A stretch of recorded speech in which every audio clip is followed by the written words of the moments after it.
Bismillahirrahmanirrahim. Assalamualaikum warahmatullahi wabarakatuh. Innal hamdalillah nahmaduhu wa nastaghfiruh wa na'udzu billahi min shururi anfusina wa min sayyiati a'malina. May yahdihillahu fala mudilla lahu wa may yudlil fala hadiya lahu. Asyhadu an la ilaha illallah wa asyhadu anna Muhammadan abduhu wa rasuluh. La nabiyya ba'dah.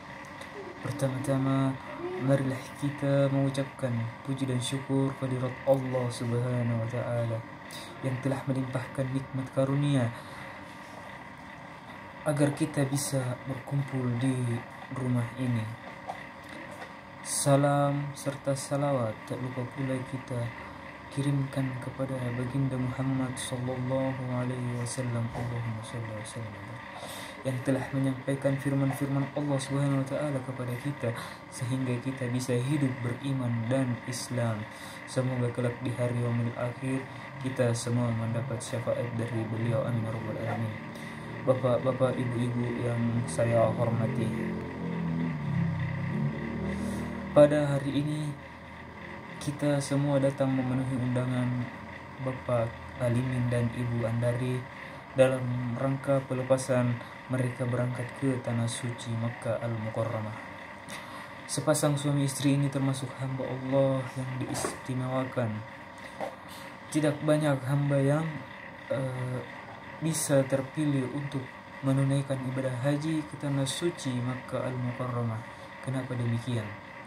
Pertama, karena keterbatasan kuota dari pemerintah kerajaan Arab Saudi. Sebagaimana diketahui, di sekitar 250 juta rakyat Indonesia hanya diizinkan sebanyak kurang lebih 220 ribu jamaah haji yang bisa berangkat ke tanah suci Makkah Al-Mukarramah. Itu pun harus melalui penantian panjang yang cukup lama. Iya, kalau Allah Subhanahu wa Ta'ala masih memberikan umur yang panjang. Kalau berumur pendek, maka berarti kita tidak akan bisa menunaikan ibadah haji yang merupakan rukun Islam yang kelima. Kedua, kita harus memiliki kemampuan materi, di mana biaya perjalanan haji ke tanah suci itu tidaklah murah. Tidak semua rakyat Indonesia yang beragama Islam memiliki kemampuan materi yang cukup untuk melaksanakan rukun Islam yang kelima, yaitu menunaikan ibadah haji. Belum lagi biaya untuk keluarga yang ditinggalkan di rumah selama kurang lebih 40 hari. Semua harus dicukupi sebelum berangkat ke tanah suci Al-Mukarramah. Yang ketiga, harus memiliki kemampuan fisik yang prima. Rangkaian profesi ibadah haji selama kurang lebih 40 hari lamanya cukup menguras energi dan tenaga.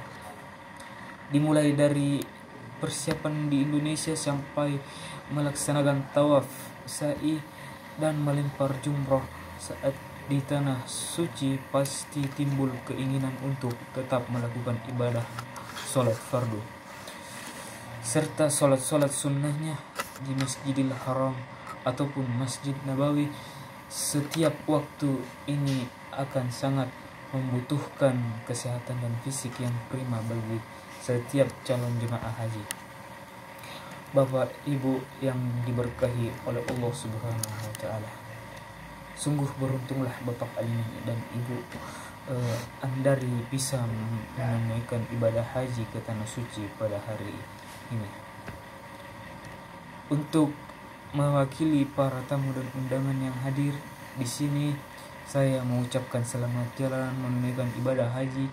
Semoga sehat dan ikhlas dalam perjalanan pergi dan dapat menjalankan seluruh rangkaian prosesi ibadah haji selama di tanah suci. Setelah itu tetap dalam keadaan sehat dan selamat pulang ke rumah ini dengan membawa oleh-oleh berupa predikat hajah yang mabrur.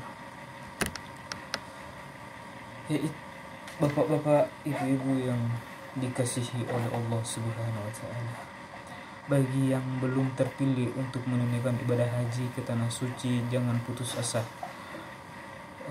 Jangan pula iri kepada Bapak Alimin dan Ibu Andari ini.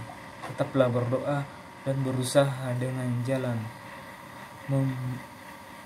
menabung. Mulailah dengan dana sedikit pun tak mengapa, tapi sudah diniatkan. Semoga niat suci Bapak Ibu dicatat oleh Allah Subhanahu wa taala. Semoga pula setelahnya diberkahi kemudahan agar bisa mengikuti jejak dan langkah Bapak Alimin dan Ibu Andari yang berangkat ke tanah suci. Amin ya rabbal alamin. Bapak Ibu yang dihormati oleh Allah Subhanahu wa taala, marilah kita melepas keberangkatan Bapak Alimin dan Ibu Andari ke tanah suci Makkah Al-Mukarramah dengan doa semoga mereka bisa sehat, ikhlas dan sempurna mengerjakan seluruh rangkaian profesi ibadah haji. Amin ya rabbal alamin. Demikianlah kata sambutan yang bisa saya sampaikan. Bila ada kata dan sikap yang kurang pada tempatnya, mohon kiranya dibukakan pintu maaf yang sebesar-besarnya. Wabillahi taufiq wal hidayah. Wassalamualaikum warahmatullahi wabarakatuh. Terima kasih.